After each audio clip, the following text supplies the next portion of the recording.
There's a number hiding in your watch that quietly predicts how long you stay strong, sharp, and independent. And no, it's not your steps, your calories, or your age. If that number is low, your body is aging faster than you think. If it's high, you can kind of cheat time. I'll tell you what that number is, how to raise it in the next 6 to 12 weeks, and I'll give you a simple training template at the end that you can literally screenshot and follow. So don't bail halfway through like that New Year's resolution. All right, let's talk about VO2 max. VO2 max is one of those terms that sounds very lab coat and clipboard, but it's actually simple. It's just the answer to one question. When you are working as hard as you possibly can, how much oxygen can your body actually use? Think of it like your engine size. The bigger the engine, the easier time doing, well, basically everything. Technically, it's the maximum amount of oxygen your heart, lungs, blood, and muscles can deliver and use every minute during intense exercise. In a lab, we strap a mask on you, throw you on a treadmill or bike, and keep turning the dial up until you start reconsidering all your life choices. In real life, you don't need the mask. Whether you're in a condo gym, a boutique studio, or on a bike in your living room, we can estimate VO2 max from well-designed fitness tests or even from wearables like Whoop, Garmin, Apple Watch, all that good stuff. The higher your VO2 max, the more engine you have for climbing stairs, playing with your kids, running a 10K, or just surviving that sprint to catch the train without pretending you were just tying your shoe. Now here's where it gets really interesting. Big long-term studies, like tens of thousands of people, show that the higher your cardiorespiratory fitness is, the lower your risk of dying from pretty much anything. Heart disease, some cancers, all-cause mortality. Every time your fitness bumps up a level, your risk drops. It's so powerful that major heart organizations now say cardiorespiratory fitness should be treated like a vital sign, just like blood pressure. That's where this idea of fitness age comes from. Your calendar age might say 38, but if your VO2 max is high for your age, your body might be closer to 30 on the inside. The opposite is true too. You can be 35 with the VO2 max of a tired 55-year-old, which is not the flex you think it is. So the obvious question is, can you actually change this number, or are you just stuck with the VO2 max your college self left you? Good news, you can absolutely change it. And you don't need to move into the gym to do it. Research shows that with the right training, you can improve VO2 max in as little as 6 to 12 weeks.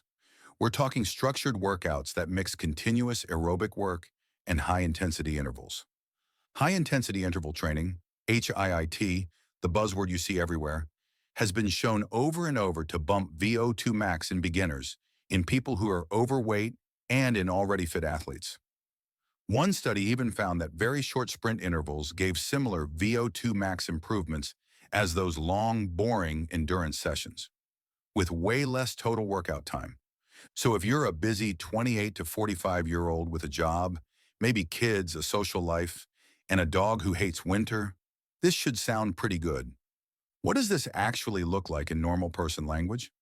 A simple week might look like this.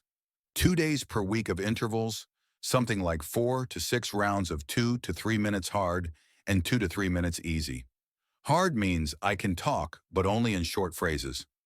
1 to 2 days per week of what we call Zone 2, brisk walking, easy jogging, or cycling where you can still talk in full sentences.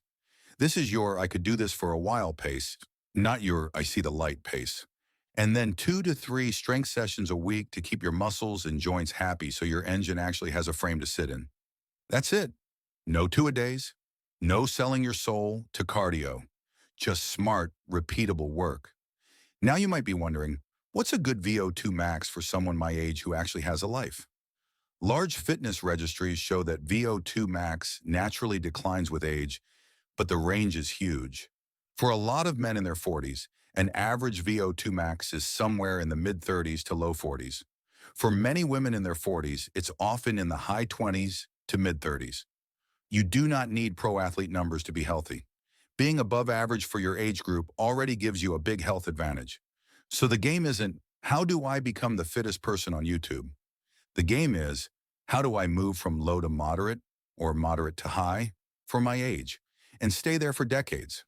When I build a VO2 max focus block for a client, I usually think in 8 to 10 week phases. In the early weeks, we keep intervals shorter and reasonable.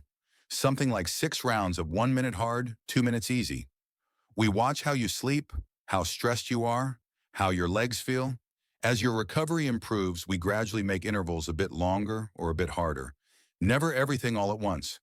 If you wear a Whoop, a Garmin, or an Apple Watch, we pay attention to resting heart rate, recovery scores, and how your effort feels. The goal is to nudge VO2 max up, not to destroy you and call it beast mode on Instagram. And here's an important point. There are times when I don't chase VO2 max directly at all.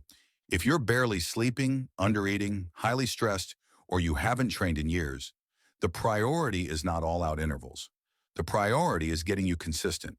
That might mean walking, easy cardio at a comfortable pace, and basic strength work. When you do that 3 to 4 days a week, VO2 max often improves as a side effect. Once you've built that base, better sleep, more consistent movement, less desk potato, then we earn the right to push harder. So here's the big picture. You do not need to live in the pain cave to extend your fitness age. You need smart, repeatable training that fits your actual life. A couple interval days, a couple easy days, strength work, and halfway decent recovery can literally change the trajectory of your health in the next few months. If you want the full breakdown, examples, and all the nerdy research, I've linked my VO2 Max blog in the description below. It lays everything out in detail. And if you're somewhere between 28 and 45, and you're ready to stop guessing and actually build an engine you can use for the next 40 years, hit subscribe.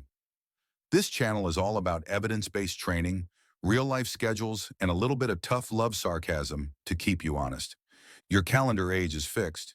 Your fitness age is negotiable. If you want help negotiating it down, you're in the right place.